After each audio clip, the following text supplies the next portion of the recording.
Hari ini Putri datang menjadi pemeriksaan sebagai tersangka pertama kali di Barreskrim Polri setelah sempat meminta izin sakit kepada penyidik. Bagaimana sebetulnya kondisi psikis Putri?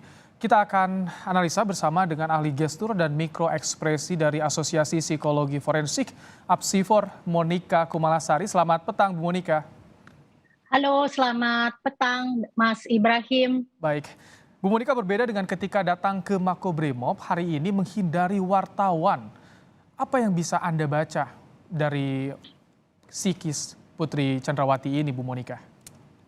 Oke, saya akan bahas pertama kali dalam setting konteks ketika beliau datang ke Makobrimob, ya. Itu adalah ketika Verdi Sambo ditetapkan sebagai tersangka, ya. Kemudian beliau muncul ke publik, ya. Nah, di sini, ya, saya mendapati bahwa kalimat atau kata-kata yang ingin disampaikan adalah yang sudah terskrip, ya. Dan di sini beliau juga menyampaikan sesuatu, ya, yang tidak lazim, ya, artinya perlu mendapat perhatian kita karena beliau menyampaikan saya Putri, ya.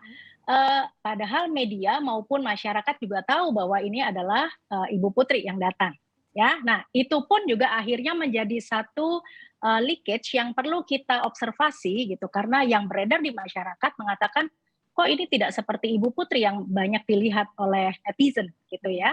Nah, kemudian dalam scene ini, ya, saya mendapati banyak mikro ekspresi takut, ya, atau fear. Nah, itu terlihat dari walaupun yang kita bisa amati hanya upper face-nya, tapi alis mata, ya, itu menunjukkan hal yang bisa menjadi pertanda emosi-emosi yang muncul dalam waktu cepat banget 0,2 detik gitu, ya. Saya mendapati emosi rasa takut di situ. Oke. Dan ya, ini adalah dukungan beliau kepada suaminya karena juga beliau ditemani, ya, konon yang di samping pakai baju putih adalah putrinya gitu, ya. Beliau mengatakan saya tulus mencintai, saya dan anak-anak tulus mencintai, ya. Oke. Nah, itu kan kata-kata verbal. Bagaimana dengan non verbalnya, ya? Nah, kalau diamati, ya, ini video ini udah berapa kali saya analisa, ya. Iya. Ketika mengatakan tulus mencintai, tetapi ada gerakan kepala yang menggeleng sangat smooth, halus sekali. Oke. Jadi tidak sinkron antara verbal dengan non-verbalnya. Bu Nah, Monika, Bu Monika, sebelum membahas lebih jauh soal uh, kedatangannya di Makobrimob, karena kita ingin juga maju ke depan, soal hari ini, kalau kita bandingkan hari ini dia menghindari wartawan. Kabarnya saya dapat info bahwa ketika kuasa hukum di depan, dia lewat pintu yang berbeda, menghindari. Apa yang bisa Anda tangkap dari momen ini, Bu Monika sebetulnya? Oke, dalam konteks yang berbeda adalah di kedatangan kedua yang bisa diamati publik adalah beliau sudah mengenakan baju yang berbeda dengan warna yang lebih gelap dan juga pakai penutup kepala gitu, ya. Iya. Nah, kalau datang dari pintu yang berbeda yang saya dapati memang beliau digandeng oleh seseorang gitu, ya. Masuk. Nah, itu hanya data itu yang bisa Iya, saya betul. dapatkan gitu, ya. Nah, tetapi kalau kita lihat di sini bahwa setting konteks yang pertama dengan yang kedua itu jelas berbeda karena beliau sudah ditetapkan sebagai tersangka gitu, ya. Dan dalam kondisi ini karena kita tidak mendapatkan data apapun gitu, ya. Sehingga yang bisa kita amati memang di dalam konteks menjadi tersangka ini beda dengan kedatangan kemunculan di depan publik sebagai istri, ya, yang mendukung suaminya gitu. Ada psikologi yang terpengaruh di sini, Bu Monika? Jelas berbeda karena dari penampilan saja sudah berbeda antara pertama dengan kedua, ya. Pertama juga didampingi dengan anak dan yang kedua juga penampilan outlook-nya jelas berbeda gitu. Nah, yang saya amati dari kata-kata, walaupun di kedua ini saya nggak mendapati, ya, tetapi kata-kata yang disampaikan oleh Verdi Sambo menggunakan verbal style banyak kami, ya. Begitu juga dengan Ibu Putri pada saat datang ke Makobrimob. Dalam hal ini, ya, pasal yang dituduhkan itu sama, ya, antara ibu dengan bapak, ya. Dan itu pun juga didukung oleh kalimat atau verbal style yang disampaikan oleh keduanya. Jadi memang bukan tunggal, artinya kami gitu, ya. Baik. Itu. Bu Monika, saya ingin flashback lagi, kita akan tampilkan apa sih kata-kata lebih lengkap yang disampaikan oleh Putri Chandrawati ketika dia berkunjung ke Mako Brimob Kelapa II Depok. Ini dia, kita akan perlihatkan kepada pemirsa Kompas TV. Saya Putri bersama anak-anak. Saya mempercayai dan tulus mencintai suami saya. Saya mohon doa agar kami sekeluarga dapat menjalani masa yang sulit ini.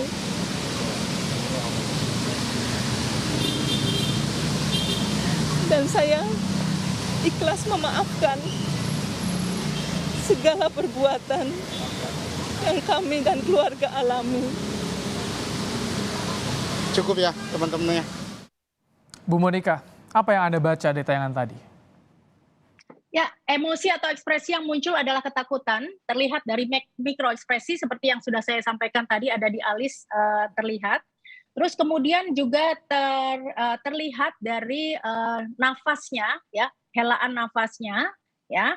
Terus juga yang apakah ini tulus atau tidak, ya. Ketika beliau mengatakan tulus secara verbal, namun ada gerakan menggeleng yang sangat yang sangat halus sekali. Jadi antara verbal mengatakan tulus mencintai dengan gelengan ini menjadi tidak sinkron. Jadi Dan tandanya ketika apa itu Bu Monika? Oke, kalau tidak sinkron, ya kalau tidak sinkron kita bisa mempertanyakan, ya ini tidak cukup kredibel apa yang disampaikan oleh beliau. Ya, saya tidak mengatakan beliau ini berbohong karena saya datanya cuma sedikit sekali. Tetapi ketika ada ketidaksinkronan, ya antara verbal dengan nonverbal, kita bisa melihat bahwa informasi yang disampaikan tidak cukup kredibel untuk meyakinkan kepada publik bahwa beliau ini tulus mencintai suaminya. Nah, kalau kita lihat lagi satu hipotesis yang mungkin belum diangkat adalah ketika Pak Sambo ini memiliki power, ya, kekuatan yang luar biasa karena didukung oleh lebih dari 80 orang ya di sidang etik itu, ya. Tetapi apakah juga power ini ada di rumah, ya, sehingga istrinya pun bersama dengan anggota keluarga juga harus nurut pada skenario yang dibikin oleh Bapak Ferdi Sambo. Nah, bicara soal nurut skenario, kami juga akan tampilkan nih sedikit cuplikan dari CCTV di Duren 3 dan juga Saguling. Saguling kita akan lihat seperti apa. Kami akan tampilkan insertnya CCTV yang ketika kedatangan rombongan dari Magelang, ini dia. Ini ketika tiba dari Magelang, sebelum Bu Putri ganti baju ya, Bu Monika. Ya. Nah, kita lihat ini rombongan ajudan. Bisa sambil diceritakan gambaran Anda soal tadi ketika kedatangan, apakah ada sesuatu yang disembunyikan atau biasa aja, Bu?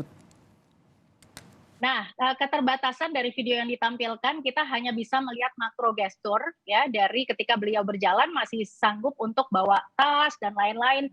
Jalannya masih nampak normal seperti orang habis perjalanan jauh mau masuk ke dalam rumah. Oke. Kemudian ini ya, ketika sudah ganti baju, Bu. Ya. Ini ketika sudah ganti baju setelah jam 17.23 something ya, kalau itu memang datanya akurat gitu ya. Ini berbeda karena beliau sudah bersandar, tangannya memegang ke kendaraan, ke mobil, ya, ke kendaraan gitu. Apa tandanya ini itu? Berbeda. Artinya sebetulnya juga sudah tidak seperti kondisi yang pertama. Gitu ya, artinya ketika datang berikutnya sudah dalam kondisi yang lemas, yang lebih tidak berdaya dibandingkan dengan sebelumnya. Kelihatan shock atau kaget tidak, Bu Monika? Tidak bisa terlihat dari wajahnya karena keterbatasan dari yang bisa kita analisa dari raut wajah. Tetapi kalau dari baik, Bu Monika, terakhir dengan gestur yang dibaca di Mako, di CCTV dan hari ini dengan gerak-gerik yang menghindar wartawan, apa yang bisa Anda simpulkan? Ya, jadi saya masih tetap sependapat dengan pasal yang disangkakan 340 Jungto 5556 bahwa beliau masuk dalam bagian skenario ini, ya. Dan ketika muncul pertama, kemudian sampai dengan hari ini sudah terlihat ya perbedaan dari gestur beliau baik secara makro maupun dari mikronya. Baik, terima kasih Monika Kumalasari, ahli gestur dan mikro ekspresi dari APSIFOR telah berbagi pandangan dalam program Kompas Petang hari ini. Sehat selalu Bu Monika.